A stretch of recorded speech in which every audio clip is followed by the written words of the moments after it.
Alright class, today we're going to look at the idea of determinants, and we're going to start off with the idea of a 2 by 2 determinant and trying to figure out what it is. But let's look at some basic properties of what determinants are.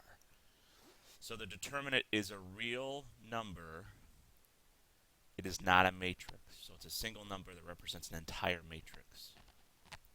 And what I know is that a determinant can be negative, and it is not associated with absolute value at all, except that they both use vertical lines, and we'll deal with that in a second. And the determinant only exists for square matrices, like a 2 by 2 matrix, a 3 by 3 matrix, or any square matrix. The determinant of a 1 by 1 matrix is a single value in that determinant.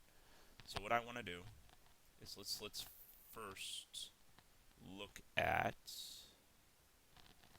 a 2 by 2 matrix and try to determine what is the determinant of a 2 by 2 matrix. So one way that you guys will see determinants written is a determinant of a specific matrix, or you'll also see a determinant with vertical bars in front of it.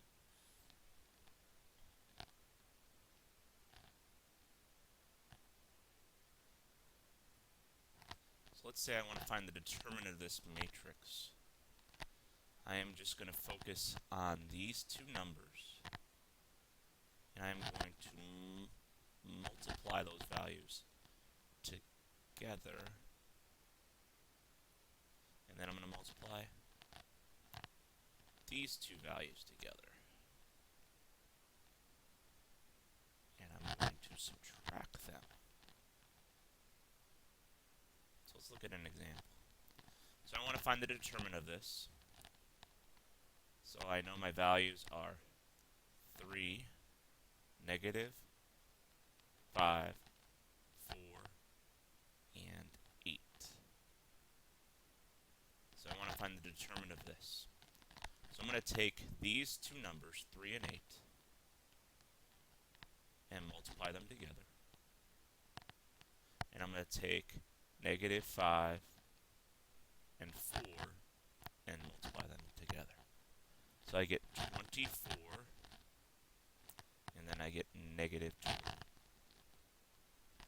So I'm going to subtract those values, and I get my determinant to be 44. Okay, so there's this number that represents this whole entire matrix is 44. Let me just do one more example. So I want to find the determinant of this matrix.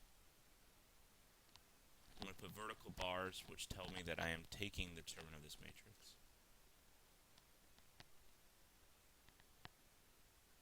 I'm going to take 1 and multiply it by negative 3.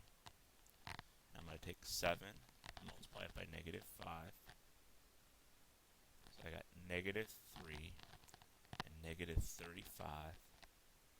I'm going to subtract them, and my determinant is going to be 32. I want you guys to try to do the next one, and we'll talk about that in class next time.